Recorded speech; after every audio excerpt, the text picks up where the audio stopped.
Hello, everyone. Welcome and thank you so much for joining us today for our webinar. I am Dina Hussaini, Customer Success Lead at DA. It's my pleasure to introduce the topic of today's webinar. It's about market research in the age of AI. So market research has been there for over 100 years. Unfortunately, the industry has been very much unchanged when it comes to the digital revolution. They've been using the same methodologies years after years. It takes so much time to conduct, and there are just so many cons that we will get into today. I am joined today by our head of research, Faisal Khan, who he himself has spent 2 decades of his life doing traditional market research.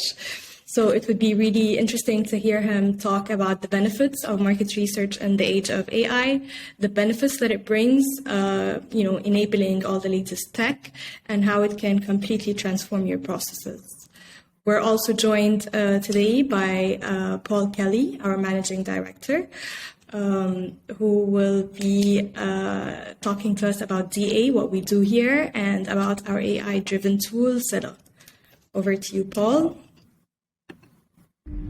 Thanks, Dina. Great introduction there. So basically just want to welcome everyone watching this live or later to this fascinating webinar, which I'm sure Faisal will help you begin to understand how AI is really transforming market research and an industry ripe for disruption, and how a broad suite of technology is basically really repositioning the job that market research can do for brands, for governments, and for the public more broadly.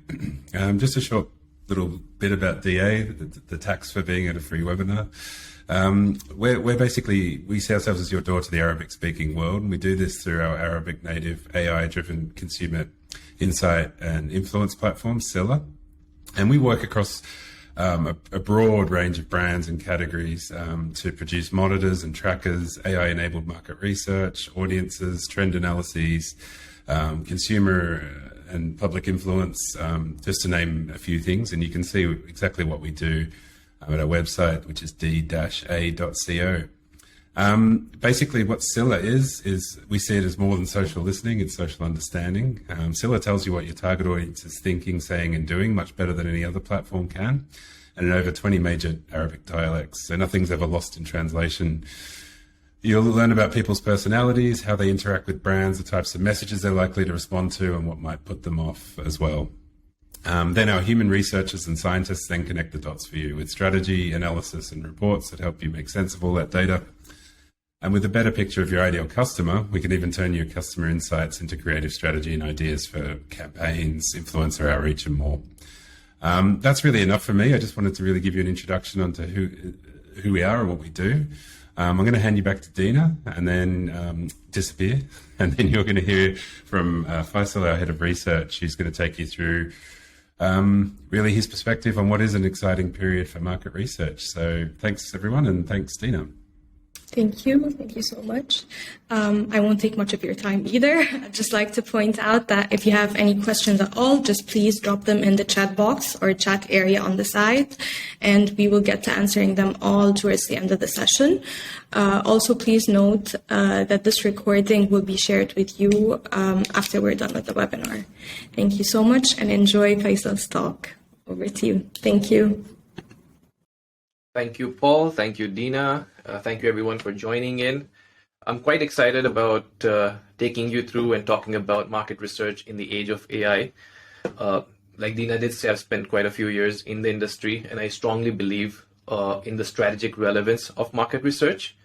It plays a huge role in contributing to marketing decisions, product innovation, etc.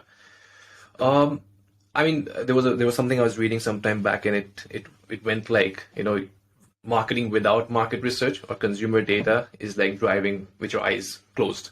So that's the importance of market research. And hence, it becomes very important to get it right, do it the correct way, and make most of it, basically. So I'm going to start off. I won't take too much time. I have no intentions to bore you with a history lesson on market research. Having said that, I think it's important somewhere to kind of set a brief context of market research per se, because it helps me get to where I eventually want to get to from this webinar. So I'm going to just spend some time briefly telling you what is the current status of market research. So market research is about 100 years old. Dina did say that a while back. And it started with what we call as advertising testing. So 1920s was the time where consumerism was at a high, and there was a lot of brands coming out with advertising. That is when people realized that there are advertisements after advertisements, but is it making any difference? Are those advertisements liked, not liked? Are they creating any impact? Are they leading to any kind of purchase intention or not? So there was actually a gentleman who created a survey, a quantitative list of questions to understand understand the reaction to advertisements on certain parameters, like whether people like it, don't like it, it's relevant, not relevant, whether it interests them to buy the product, the brand, what does it say about the brand. And it was kind of a typical street intercept where you went out, showed the advertisement, got the reactions done.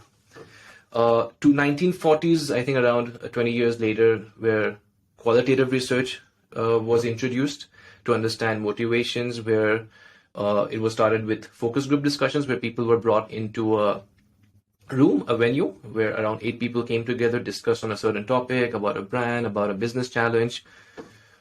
But why am I telling you all this? Why am I going back to 1920 and telling you about structured interviews, about focus group discussions in the 1940s? Fast forward 2022. Things haven't changed much, right? Even after all these years, 80% of the market research that is done is using a very similar approach with a very similar line of questioning that was done then in the 1920s, in the 1940s. Things haven't changed much. Very minor things have changed, but that's not honestly adopting to the digital world. It's just like it was more forced by, let's say, COVID, where focus group discussions were moved from a physical venue, to a Zoom call. But having said that, conceptually, it's been the same. And what's ironic is that digital revolution has been, every industry, especially the knowledge sector, has been significantly impacted with the digital revolution. You talk about education, healthcare, you talk about closer industries like marketing, advertising, you talk about media. So the way media is consumed, the way people are marketing, the way people are consuming advertising, or our daily lives. Just look into our daily lives at how digital per se or technology has changed the way we shop, the way we live our everyday life. In that context, for some reason, often people ask, what is the reason? And honestly, I struggle to put a finger on it, and perhaps it just is a session on its own. But whatever the reasons may be, today, MR is often referred as a laggard, as a tortoise in the race, because it's just not been able to adopt technology or move with the digital revolution as like other industries have. And why it becomes much more important and worrisome is because, like I was saying a while back, that your primary role of market research is that it is inputting into your marketing decisions, your advertising decisions, your communication related decisions, your product innovation related decisions, basically anything that helps you connect with consumers. Now, marketing per se has moved significantly to the digital world, has adopted technology the way it should be, and rightfully so, because the consumers have moved on to being digital, right? So your marketing, I've got some numbers here which I'm not calling out, but whether those are marketing budgets or whether the growth in marketing budgets, or whether that's the move and shift from traditional mass media to digital media, and everyone in the marketing fraternity knows about this shift. And hence, what's worrisome, like I was saying, is that your inputs are still coming from traditional means. Even though your inputs are going for digital means, they're going to be used digitally, that are going to be used for digital consumers, but you're still going through the traditional means of doing or collecting that information. I'll give an example. I remember very clearly, it just struck me, but a few years back we were doing a research, and there was some kind of understanding of how much people are spending time online, what are the social media platforms they're using, is Snapchat big, is how important is Twitter, etc. And what are the influencers they're following. And we literally went out talking to people, asking them for all this behavior. Honestly, in retrospect, this information you don't need to ask when it's handily, readily available through other through basic technology, I'm not even talking about anything that's advanced in nature, but through very basic technology, you have access to all this information and you don't need to really go and ask about this to other people. So put this, like I said, I don't want to like bore you with a lot of contextual historic information, but I think it was important to set that context and close this part of the webinar on what is the current status and what this means from a research perspective. So as of today, because of the lack of adopting or moving with or digitizing the industry per se, and 80% still of the research still being in the traditional domain or traditional means of doing research, it is very labor intensive. It is by no means cost efficient, effective, or time efficient. Almost, I mean, this is just a number I've put here, but and very much rooted in data from experience, that 50% of the money and the time actually, when you're doing a traditional approach in any kind of research, is on non-research related activities. A lot of operational work that goes behind, operational administrative work, venue hiring, recruitment of respondents, where you're incentivizing respondents even to get a input from them or get some any kind of feedback you need from them or any understanding. You're literally, in some cases, you're literally giving them a gift in result of a response, And then, of course, it raises a lot more questions about the theory of how much should be claimed and whether you should incentivize, not incentivize, the biases of the recruitment. It can go on and on. But I'd rather be forward thinking and look at solutions than talking about the problems, because solutions are there. And it's never too late. Not that initiatives or technology has not been adopted, or there aren't research agencies or new age research agencies which are talking about technology and leveraging technology. Yes, they are. It's just that the acceptance, or not even the acceptance, but it's just that it is not, the momentum still not there. And that momentum really needs to come back or come into action and come into play, because there's just so much opportunity there. So if the question then is, okay, if I'm not going to use traditional means of research, which essentially means going out to people through whatever means, through a panel, through a face-to-face, through a focus group, a quantitative approach, an ethnographic approach, whatever approach. But if I'm not going to meet my consumer and get the required information I need about them, then what do I do? The response is not too complicated.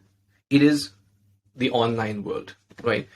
All of us, every single buddy of us is online and is spending time online doing multiple activities, and all those activities collectively is data, especially in this region where, for all practical purposes, your internet penetration, your social media penetration it leads in the world. It's 100% for all practical purposes. So there was a time where people would argue, okay, I won't get information from a certain profile of people, it's niche, it's younger.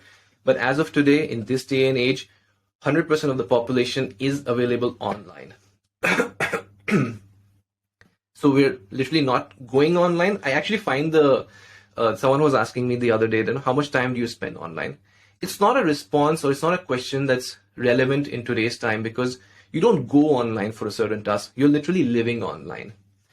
The other thing which I often get is, okay, you're talking about online data, you're talking about social media data, but I don't have a TikTok account. I'm not active on Instagram. And let me upfront clarify that as we move ahead with the next slides, is that online does not necessarily mean social media. It does not mean whether I individually have a TikTok account, or am I active on Instagram or not, or do I have a Twitter account or not, or am I just passively consuming content and not really contributing? So I don't think there's enough data, or people are like, no, it's just social media. No, that's not the case. So online is much beyond social media. I mean, hypothetically, like, there was a situation where I had guests coming over for lunch. You would go on Google and check, okay, I don't know, Indian food or Lebanese food near and around me. You would get some results. You would get a result from Talabat. You'll go on Talabat, order food, great service, great food. You'll go on Google, leave them a review. All that is data. All that is consumer data, right? So what I'm putting on Google, on my search engine, is data. And we as technology, you have access to that data, Then the results that come up, that is data. The Google reviews you're leaving behind is data. The stars you're giving to a certain restaurant, to a certain food, to a certain service, to a certain product is data. or even a call center record if you're having a chat bot discussion with, let's say, one of the telecom providers or a certain bank. That is data. So it's not necessarily social media. Yes, social media is critical, but it's a lot beyond that. The point I'm trying to make here is that we're living online and doing a lot of activities subconsciously, whether that's through Google, whether that's my shopping on Amazon, whether that's my food ordering on a Talabat, or simple even passive interactions on social media, or active interactions on social media. Even if I've viewed a certain video or liked a certain content, that says something about me. So, and all this collectively is data. And all this data I'm talking about is absolutely authentic data. It is behavioral data.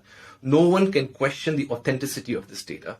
I am not recruiting a certain profile of people and asking them a certain question, which I'm not even sure whether the right profile of people. I'm not sure whether they're overclaiming. I'm not sure whether they're underclaiming. I'm not sure how subconscious the behavior was, and they might be giving a post-rationalized response. In this, and there could be a lot of human errors, human biases, but when you're looking at data that's available online, like the examples I was just giving, whether that's Google, whether that's anything else, it's absolutely authentic because it's organic, it's natural conversations, natural behaviors people are exhibiting in the online world. So for example, if I am doing a study for, let's say, in Saudi, amongst Saudi women, I won't go to let's say a Khadija, a Fatima, and ask her, okay, can you describe your personality to me? What are the things that influence you? How do you spend your day? Is environment important to you? How often do you read? Do you have a gym membership? Okay, you can surely ask those questions, and based on memory, based on her mood at that point of time, a Khadija will give you that response. But do you really need to make that effort of taking a flight to Saudi, meeting a Khadija, asking all these questions, and multiple such people? No, you don't need to. You have their behaviors. Like I said, you go online. I've put in some examples and screenshots just to show you the kind of data that you can get, and there's of course a lot more, but just to set a perspective or give you a perspective of the possibilities. But you can know about their personality. You can know about how concerned they're about the environment. You can talk about their eating out, gym memberships, outdoor behaviors. You can talk about each of their personality characteristics and further be delved into about their different facets. What influences them? So is it word of mouth? Is it social media advertising? Is it an influencer? Is it the brand name? Am I image conscious? Am I just buying a brand? Or is it actually the product utility? And you can literally go on everyone's profile and go back to, let's say, if this person's there on, if Khadija is there on Twitter, I can go back to her last 2,000 posts and get a lot more information about her, about the kind of photos she's posting, the kind of lifestyle she's living, and you just don't need to go and ask that. Why that becomes also more important, why authenticity or organic conversations become more important, because there's this very nice book we kind of often recommend to our listeners, The Choice Factory. Again, this could be another session in itself, but if I had to just put it in very simple words, is that 95% of consumer decisions or decisions we take, whether that's buying something or career decisions or life decisions, are all decisions that are driven and rooted in the subconscious behavior. And when we are asked to react that why did you take a certain decision, we will post-rationalize that. But that may not necessarily be the reason. And hence, because of these drawbacks, it becomes important if you're doing great research, it's important to just stop asking and listening to what your consumers are saying, but just observe them, look at what they're organically talking about, how they're behaving, and that will give you much richer information, much more authentic information. So that was authenticity, right, from the online data, like we said. The second is accuracy. You really don't need to depend on, I don't know, if you're doing 4 groups, 24 people, a reaction of, or what 24 people think about your brand. If you're doing, let's say, a brand perception study or something else, if you're kind of understanding a behavior, or even 350 quantitatively, I know it's statistically valid. But again, your data today available online runs into millions. And you are talking, and there's just no question around accuracy that can come into picture. Whether that's, yes, of course, it's authentic data, it's organic data, but that organic data, I'm talking about a scale that is never heard of. I can give an example. A couple of weeks back, we had a webinar, a discussion around sustainability.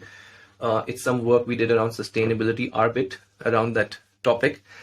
And that just from consumers, it was much larger, but just from consumer feedback across UAE, Saudi, and Kuwait, the findings were based on from 420,000, more than 420,000 people, 420,000 people, and 3.4 million posts. So those are all 3.4 million data points, so to say, from 420,000 people. And we had brands and governments, etc., also included in that.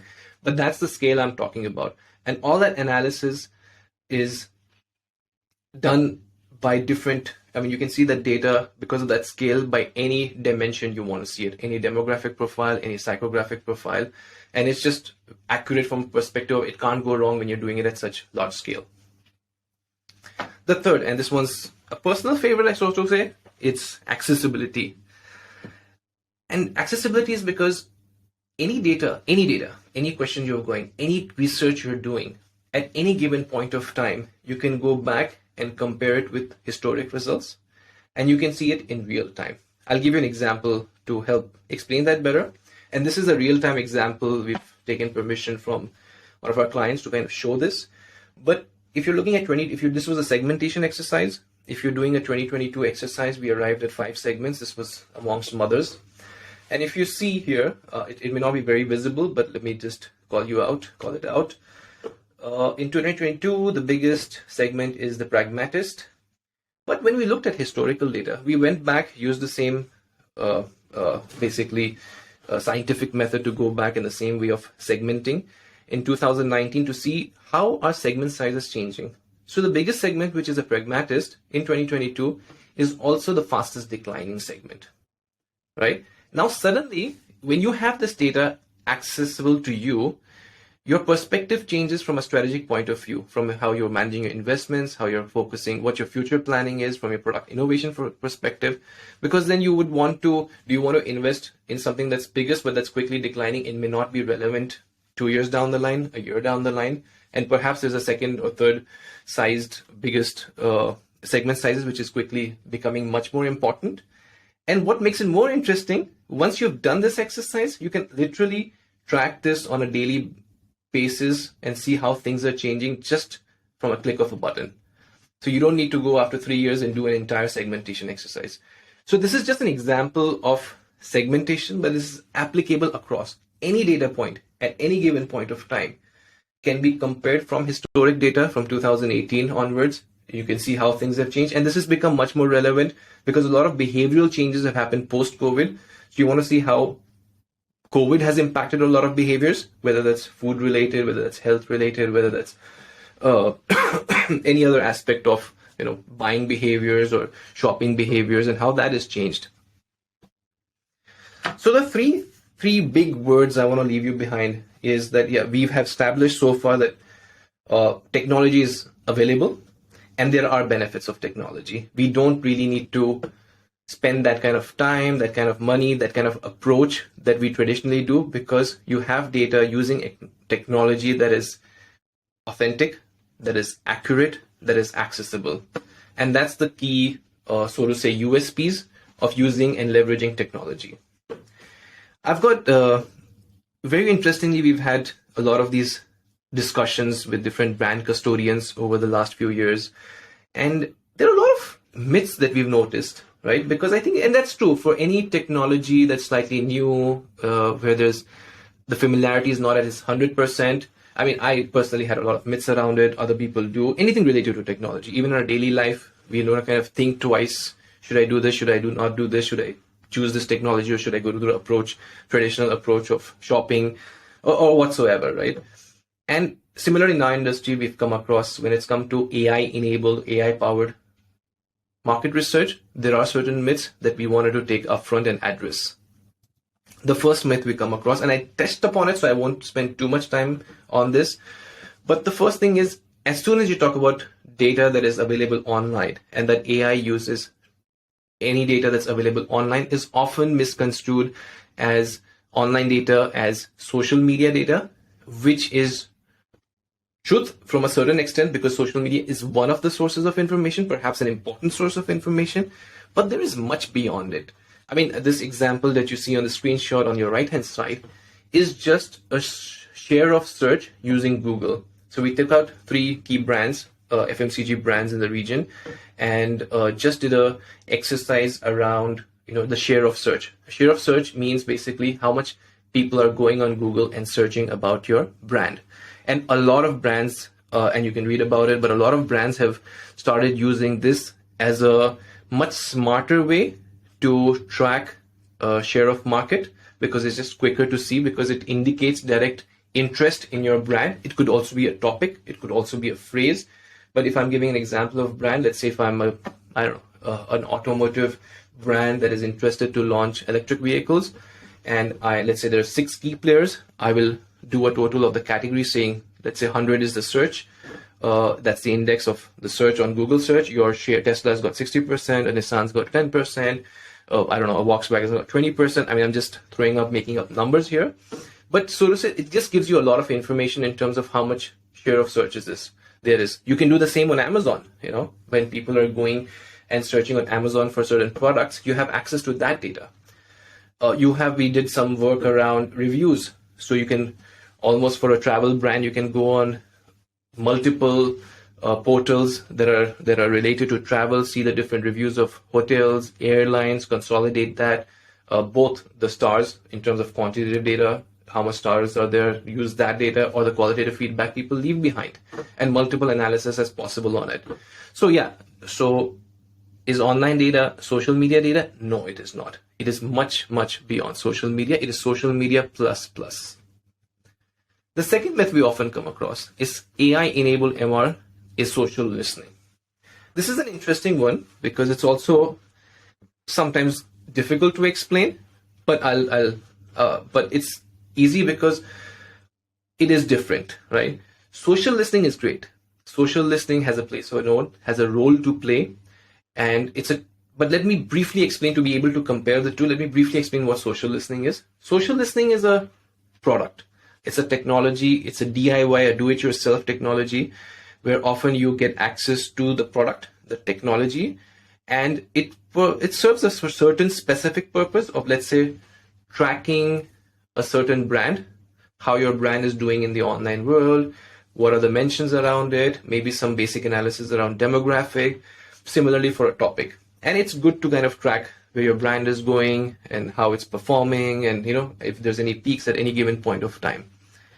AI-enabled MR is not that. It is not social listening. It is, to begin, it's not even a product. It's a service.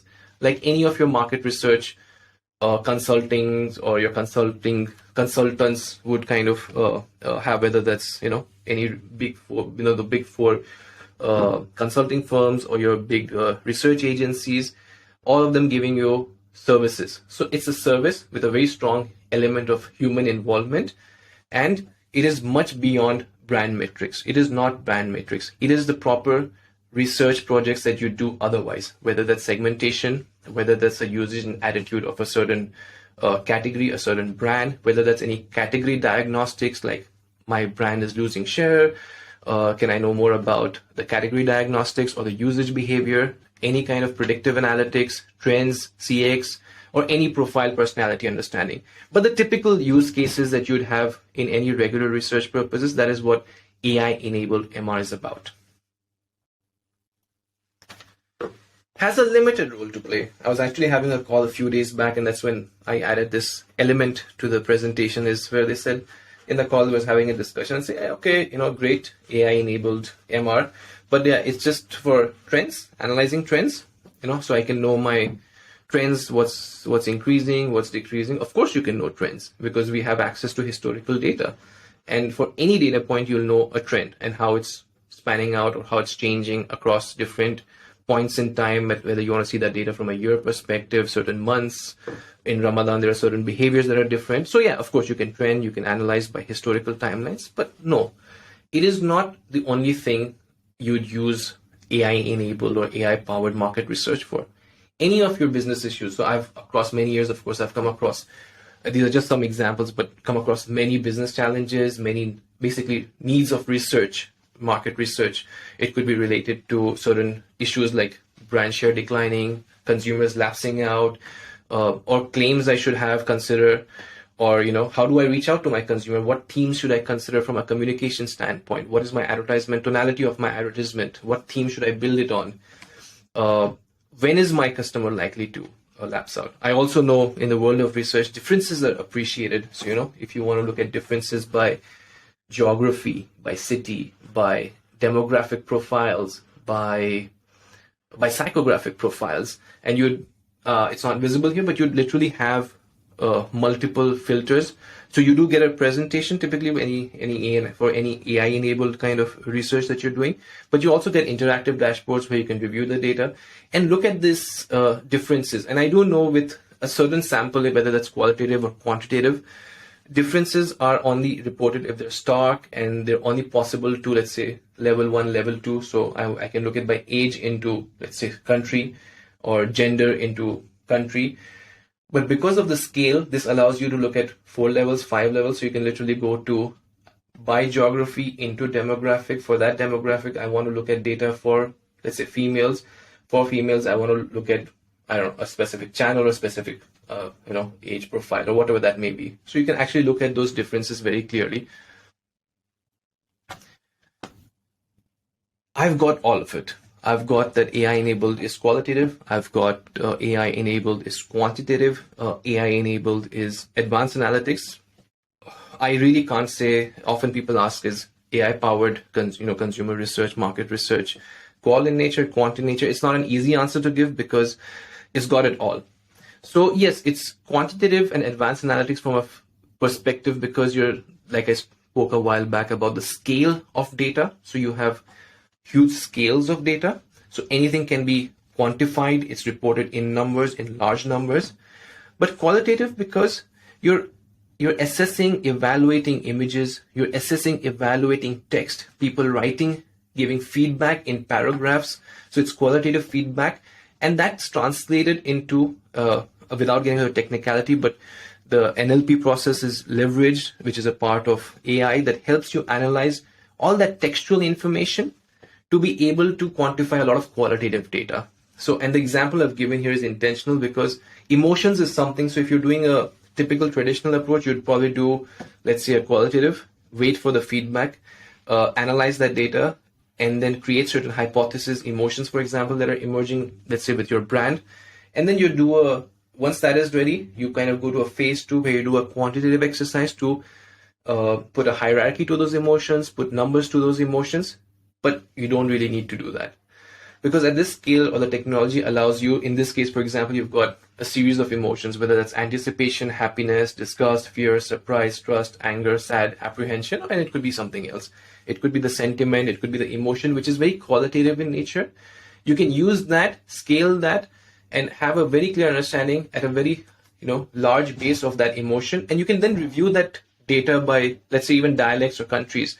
So, for instance, you might come back and say, for Algerians and Libyans, basically the North Africans, there's a very strong negative fear or sadness associated with your brand.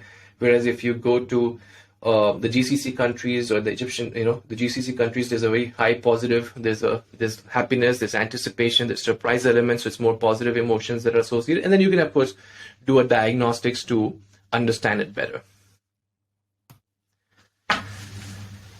Technology, there are of course a lot of haters of technology that, technology can make, I myself hated when I'm making a call to one of these banks or telecom centers and there's this virtual assistant that comes out and is just unable to help me. I'm just waiting to get in touch with the human, right, to address my problem. And we acknowledge that. We acknowledge the industry, the AI industry per se acknowledges the limitations of technology, and hence we strongly believe in human expertise. And like I said, and that is the reason we don't believe, or AI enabled is not a product per se, is not a tool that's sold or a technology that's sold, but it's a service because we acknowledge the importance of human expertise. Human because there needs to be an understanding of the market. I need to understand the Arab consumers. I need to understand the domain knowledge. So if I'm doing a study on personal care, I need to understand personal care and what beauty means to them. And I need to understand the consumers. So whether that's market, that's consumer, that's domain, All this knowledge is indispensable for extracting insight from data. Yes, AI helps us collect a lot of data, but how you want to collect that data, what is the best way to collect that data, the sources of information, there's a human element to it. Once you get the data, how you translate all that data into insights, and that is why you take that data forward, create into insights, take that forward, maybe close it with a workshop or a presentation that's interactive in nature, and like Paul was mentioning in the beginning, even take it to a strategic relevance where you use that data and create strategies around it, and so for you to kind of make it market ready. And this is the last myth, which is true for our region and very, very relevant for our region. And we've had multiple discussions with multiple brand custodians and understand that Arabic can be a huge challenge because AI is just not designed for Arabic. AI helps you, is perfect in English, helps you understand English extremely well, get that data. But for whoever is in the region, for our audience here, for everyone who's on this call, listening to this webinar, your primary audience that you have is your Arabs or Arabic speaking. And a lot of conversations that are happening in the online world are in Arabic. So I just have 2 points to make here. One, there are options available for Arabic, but whenever you're using or leveraging any technology, or whether that's for social listening, whether that's for AI-enabled market research, but anything, always ask 2 questions to your provider or whoever you're considering. The first question is, does your technology understand and capture, analyze data in Arabic, or does it use a translation tool? Because as and when you use a translation tool, you're hugely compromising on data accuracy, on the relevance, on the authenticity of the data, because translations, automated translations, we've still not reached the stage where we get the right automated translations. So in an ideal scenario, yes, your tool should understand Arabic.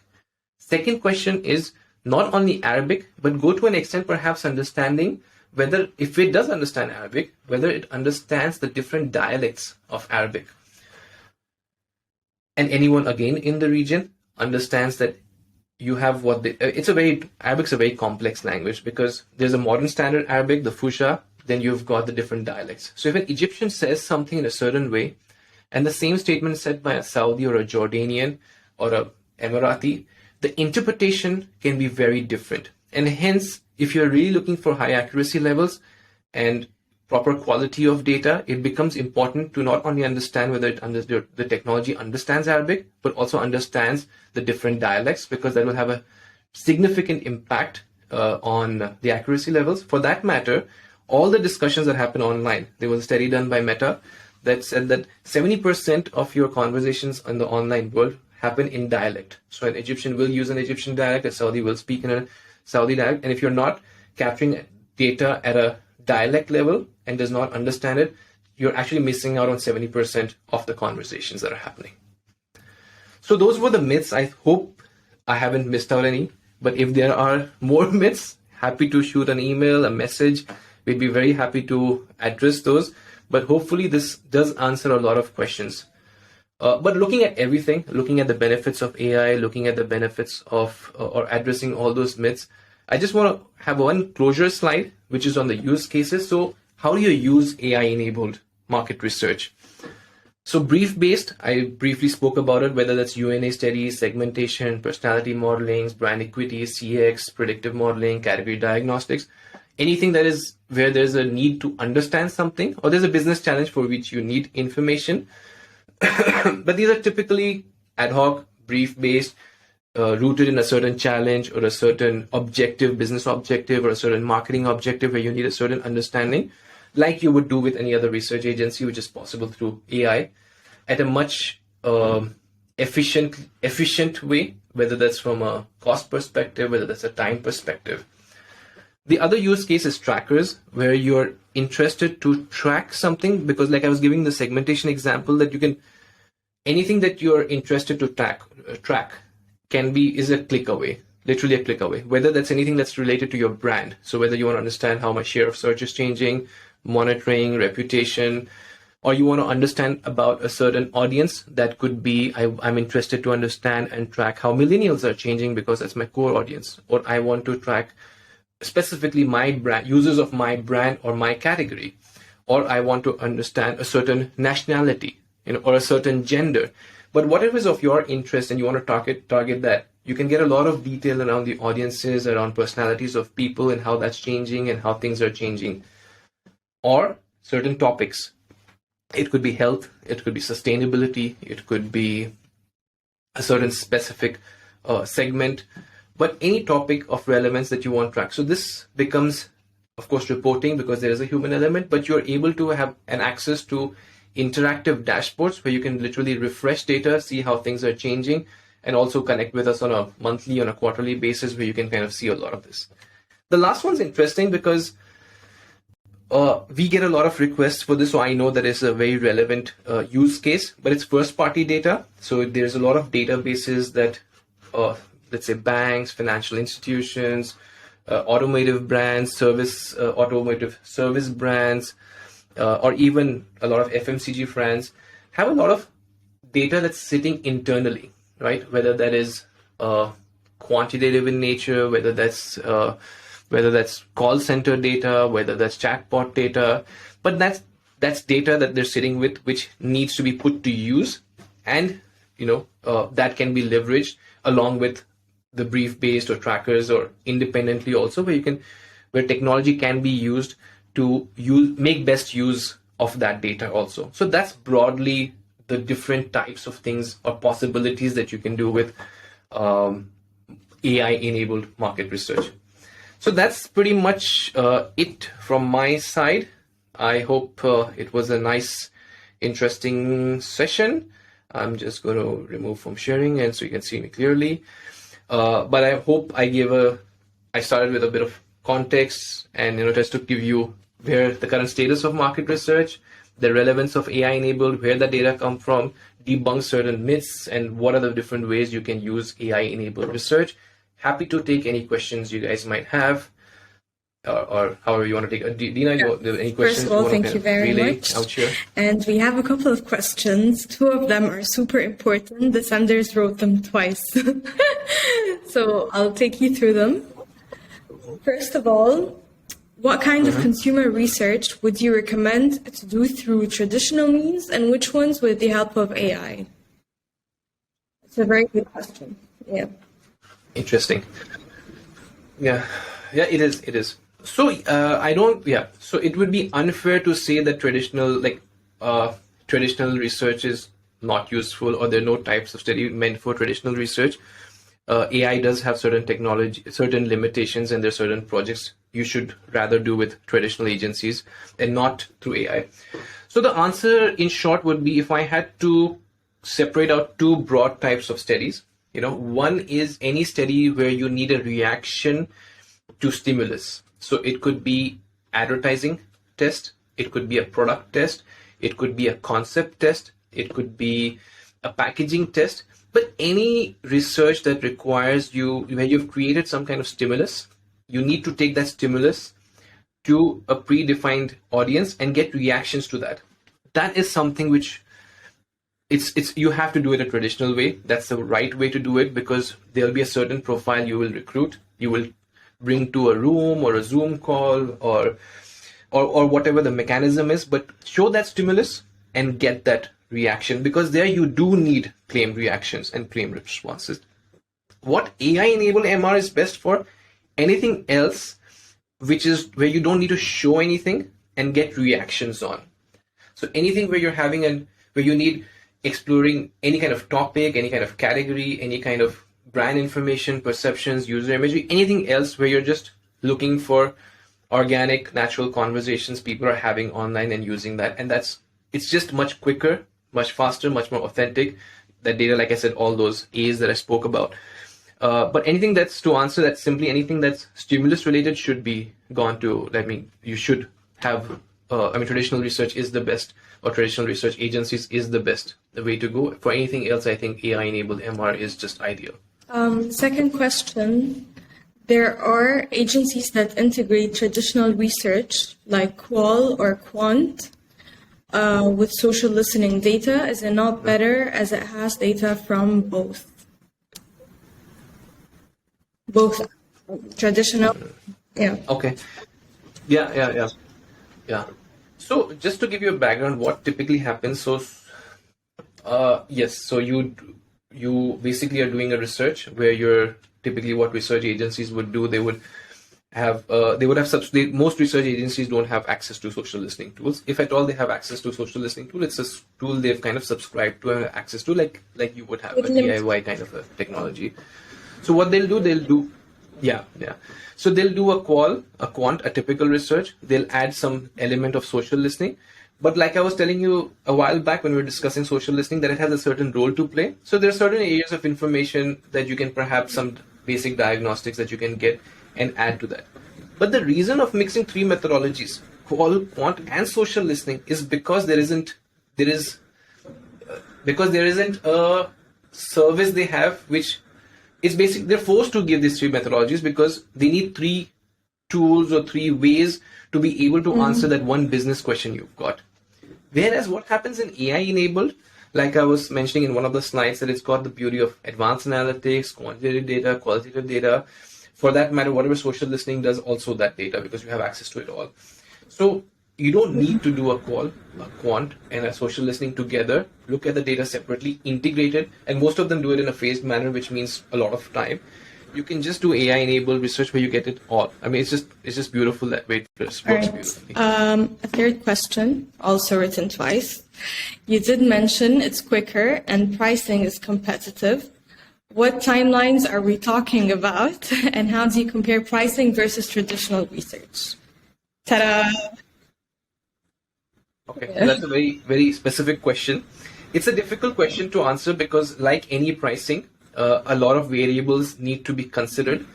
So I cannot give an absolute timeline, or I cannot say it's 4 weeks, 5 weeks, 6 weeks, or I cannot say it's $10,000 or $20,000 or $50,000 because this question is a general question. What I can, however, say and pretty much guarantee based on experience, having experience across traditional research projects, having experience around AI-enabled market research, that there's an easily around a range of 10 to 20% or maybe 30% savings in time for sure, and even cost in most cases, because there are no costs involved. Like I was saying, 50% of the costs are, I mean, if you're doing a focus group discussion in a hotel, there goes a significant proportion of money, or you're doing a test where you're bringing people in a CLT, what's basically a central location, where you need to get people and do some kind of structured interviews, or the recruiter cost, that all is not involved. So it impacts both cost and timelines. I would say easily a 20% saving on both. I have a couple of questions for you. So we spoke a lot about the quality of the data that we can provide and the accuracy that it brings as opposed to traditional marketing methods. Do you want to talk to us a little bit about the measurement of the accuracy? How accurate can this data be? So because the session's just meant to be general, not about DA or Scylla in specific, I can't vouch for anyone else's accuracy. But what I can say at DA at least, there is a mechanism to calculate accuracy, and it's very easy to calculate accuracy when we're doing a technology-based research, because it's easy to compare, check, review, and it is 90%. If I had to put a number, it's 90+% accuracy. And one of the reasons of the accuracies, again, I mentioned, is because DA's tool Scylla understands Arabic. It is Arabic native, so all the data is collected in Arabic, and it understands 20+ dialects, which Paul was mentioning in the start of the call. So it understands, so all the analysis, collection is done at a dialect level, and that has a huge impact on the quantum and the quality of data. And it might vary a bit by different dialects, but overall there's a 90% accuracy on the quality of data. And when you're talking about 90% accuracy at that scale, basically it's just you're getting it all right. It's, like I said, it's accuracy authentic. Going back to all right, one more final question. Just to differentiate between typical social listening and what you spoke to us today about, basically social understanding, consumer intelligence, AI-driven, all that. So other tools, or the typical social listening, they would identify specific data points like age and gender by typically reading off social media account bios, for example. How do you identify these identifiers? Okay. Well, that's a good question, especially because it's coming from this region, is because often, and we get this question, maybe should have included somewhere in the discussion, but that, a lot of people do not claim, one, they don't put their gender or their age. Everyone, thinks they're younger than they are. And when they do also, there's some data around how people do not necessarily represent the right age or the right gender. And that's why I'm guessing that's where the question is rooted.